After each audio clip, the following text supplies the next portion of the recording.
RCN. 6:18 de la mañana. Doña Darcy, mucha gente ayer, cuando vio lo que estaba pasando, que en vez de proceder con grandeza republicana y entender que hay separación de poderes y que hay deliberación parlamentaria, se plantea este mecanismo, mucha gente dice, ahí está pintado Benedetti, ahí está pintado Benedetti, y mucha gente dice, esto seguramente fue idea de Benedetti. ¿Fue idea de Armando Benedetti?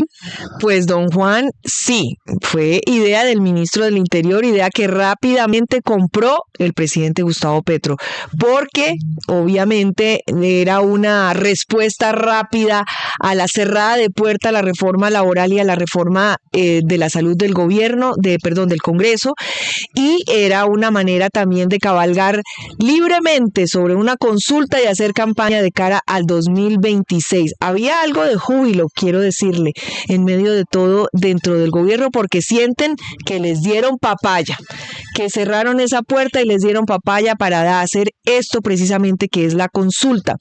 Ahora, la pregunta, lo que se va a preguntar en esa consulta es muy importante. La ley dice lo siguiente: las preguntas que se formulen al pueblo están redactadas en forma clara, de tal manera que pueden contestarse con un sí o un no. Simplemente no podrán resolver fruto de consulta proyectos de articulado, ni tampoco la convocatoria a una asamblea constituyente, salvo cuando se haya que reformar la Constitución, etcétera, etcétera. Entonces, lo que estaba yo preguntando es qué van a plantear.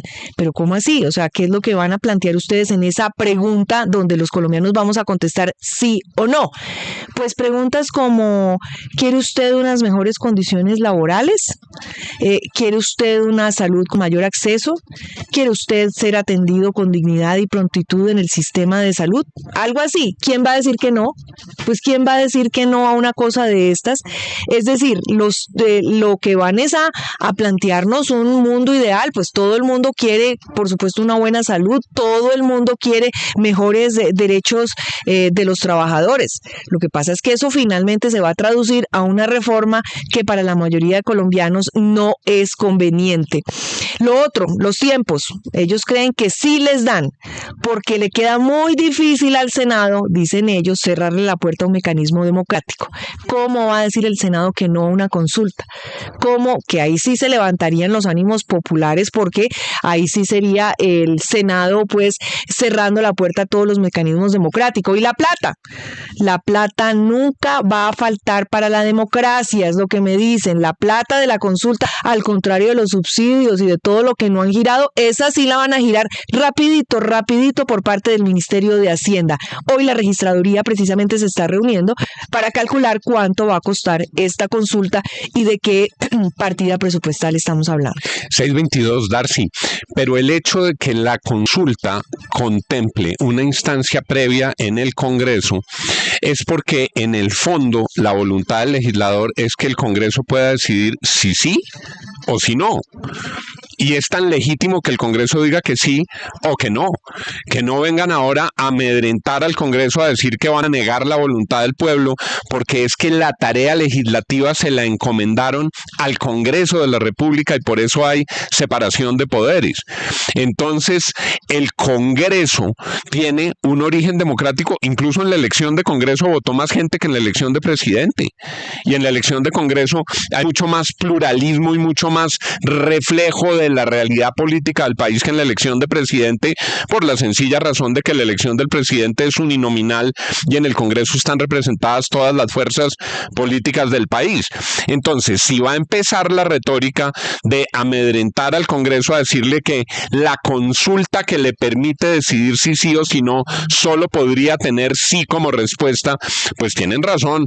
Si van a acudir a la Comisión Interamericana de Derechos Humanos y a otras instancias a pedir que protejan el sentido democrático del Congreso de la República. El Senado puede decir sí o no.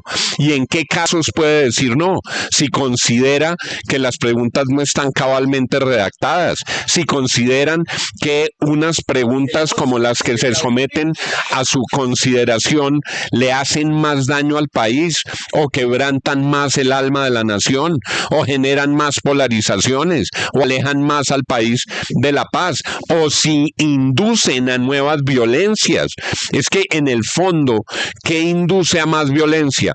Decir y señalar a unos colombianos como que no quieren el bienestar de los trabajadores y apuntar con el dedo acusador a quienes en democracia consideran que un proyecto no está bien redactado. Por supuesto que el Congreso de la República tiene el derecho de decir que no, y que no empiece de una vez una satanización como la que se intuye, se olfatea con un planteamiento de esta naturaleza. Claro, y si el Congreso les dice que no, luego el presidente saldrá seguramente a pedir que se metan más a las calles y pedir referendos y pedir derogatorias.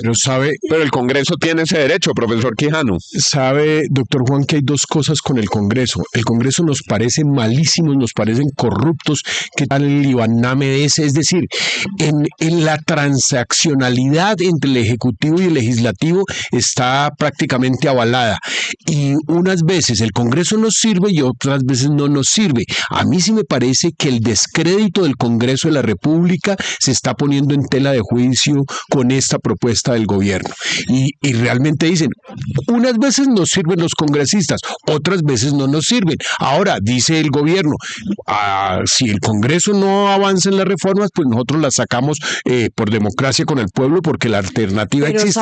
Entonces, lo que ahí no tenemos que ser es bipolares con el Congreso. Y el Congreso hay unas manzanas podridas, pero hay otros muy buenos. Pero el hecho de que hayan tumbado la reforma laboral no les lava el nombre a los congresistas que han legitimado la transaccionalidad.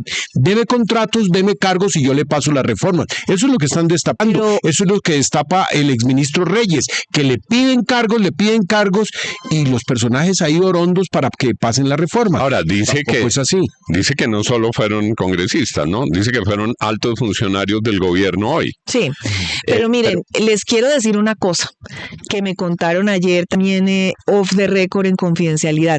De todas las soluciones que se plantearon frente a la caída de la reforma a la salud y la reforma laboral, supuestamente esta de la consulta fue la más decente. Imagínense qué se había planteado y qué llegaron a decir algunas personas al interior de esa reunión con el presidente de la República. Imagínense, si la consulta fue la más democrática, la más decente y la menos extrema, ¿qué más estaban planteando las personas cercanas al presidente? Ya se oyen voces de personas como Jorge Enrique Robledo, y ya en un contexto parecido Germán Vargas Lleras había dicho, abran los mecanismos de participación popular, que vayamos a urnas, y así, dice Robledo, entre comillas, nos daremos el gusto de derrotar al gobierno. El problema no es la denegación de un mecanismo de participación popular.